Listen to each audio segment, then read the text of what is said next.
So super interesting. Somebody from a demographic like an architect, not predisposed to risk. Matter of fact, through training, they avoid risk whenever possible.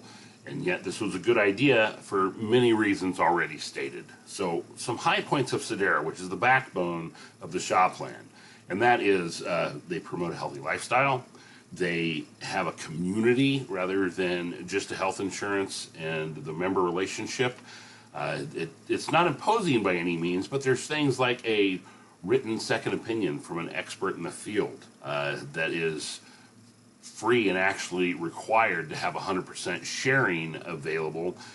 You're not bound by the second opinion, but to have access to get that, you're putting your health situation of that member easily a decade or possibly two ahead of the local doctor and what they typically are at in learning, because they're seeing somebody every 15 minutes and billing for it and not staying on top of education the way they could if they were in a teaching hospital or the Mayo or MD Anderson, something like that. So let's talk about this network thing and why no networks is a big deal. I would say that 10 years ago, when I was doing an employee meeting, I could ask everybody to raise their hand if they knew somebody that had cancer, for example, and easily a third of the room, if not half, would raise their hand if either they themselves, somebody in their family, or somebody they were directly connected with had cancer. Today, you could ask a similar question.